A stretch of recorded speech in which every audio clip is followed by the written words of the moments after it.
Buenas tardes, mi nombre es Ivonne Maritza Sánchez Parra, estudiante de tercer semestre de Administración de Empresas de la Universidad Minuto de Dios.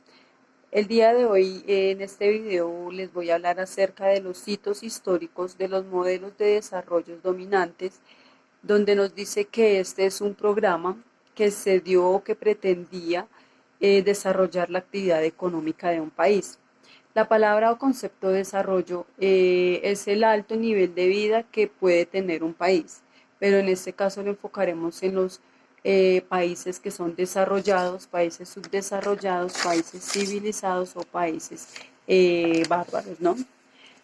A partir de esta definición dio pie para que los países potencia, los países desarrollados, se aprovecharan en sí o tomaran indiscriminadamente, a veces con poca moral, los recursos naturales que tenían los países poco avanzados económicamente, poco desarrollados. Y pues digamos que en este caso ellos se enriquecían con este tipo de recursos, ¿no? Como primerito podemos hablar acerca del siglo XVI, donde se dividía o donde se conocieron las llamadas periferias. Estas periferias son ciudades alrededor del país dominante. En este caso se llamaba la metrópolis. Entonces, ¿cómo se veía la economía? En esta época se vio la división de trabajo, es decir, que el país o la periferia producía su propia materia prima y la exportaba al país dominante para que allí la industrializara. Nuevamente esta materia volvía al país periferia, pero ahí en este caso ya era un poco más costosa comprarla y pues ellos ya consumían su propia materia prima, pero ya industrializada, ¿no? Otro hito podemos hablarlo a partir del siglo XIX, que es donde se ve que la clase dominante gobierna o esclaviza a los negros, a los indios, donde buscaba únicamente enriquecerse o digamos que buscaba el progreso de sí mismo, de la clase dominante, ¿no? Donde la clase o la potencia buscaba su propio bien a partir de la explotación o la esclavización de los indígenas y de los negros, ¿no?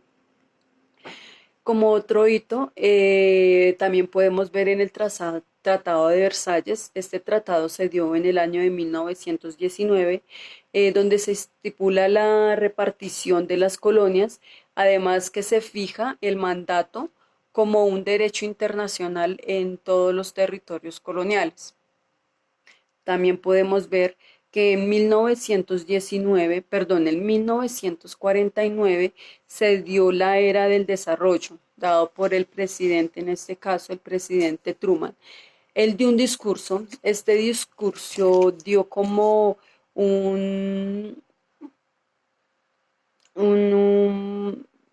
dio como un parámetro para que, o dio como un parámetro, sí, para que, y se dio como la necesidad de que cada país tuviera un desarrollo político, es decir, que los países menos avanzados pudieran alcanzar la economía estándar del occidente que tenía en ese momento.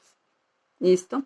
Entonces, es así como en 1960 se dio la teoría del despegue, donde nos dice que todos los países o todas las sociedades para poder llegar a ese desarrollo económico debían pasar por 5 etapas.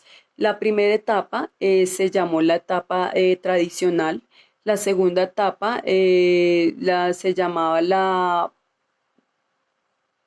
la prefondicia para el despegue. La tercera etapa se llamó la etapa del despegue, la cuarta el camino hacia la madurez y la quinta se llamaba la etapa del alto consumo masivo. A través de esta guía llevaría o sea, a través de esta teoría se llevaría y o abriría un camino a que muchos países pudieran ser modernizados, ¿no? Entonces, digamos que siempre se ha visto a través de la historia que siempre los países dominantes, siempre los países más ricos económicamente son siempre los más favorecidos. Pues digamos que esto no debería ser así. En la época moderna aún nosotros explotamos nuestros recursos de una forma eh, bárbara, es decir, que es como si no nos importara el futuro, sino simplemente el día a día, ¿no? Entonces, digamos que de una forma inescrupulosa nos hemos visto involucrados en una forma mucho más inmoral, donde no tenemos, digamos, como con un control al explotar todos los recursos naturales, ¿no? Em, Nosotros como estudiantes está en nuestras manos poder elegir gobernantes o poder nosotros ser los gobernantes que hagan el cambio en la historia, ¿no? Está en nuestras manos que esto no siga así, que podamos hacer la diferencia, podamos cambiar la historia y hacer un alto y que debamos escoger, como les decía, personas que nos guíen, nosotros ser los guías para que digamos que no siempre la economía del mundo sea como se está viendo en esto o como se ha visto desde siempre, ¿no? Porque pues viendo, digamos, o leyendo todo lo que, toda esta lectura, nos damos cuenta que a través de los años o desde el principio de los tiempos siempre ha sido ese tipo de economía, ¿no? Entonces la clase dominante siempre es la que gana y la clase menos económicamente favorecida siempre es la que pierde. Entonces ahí es cuando decimos el rico sigue siendo rico y el pobre cada vez sigue siendo más pobre. Cuando digamos que nosotros ya como jóvenes, como estudiantes, debemos cambiar esta historia, ¿no? Debemos darnos cuenta cuál es el futuro que vamos a dejar, cuál es la herencia que le vamos a dejar a nuestros hijos. Debemos tener y ser más conscientes y tomar conciencia de los recursos naturales que nosotros tenemos y que debemos aprovecharlos al máximo, pero debemos tomarlos y dejarlos crecer para que nosotros y nuestros hijos tengan un futuro y digamos que este mundo pueda seguir evolucionando de la mejor manera. Muchas gracias.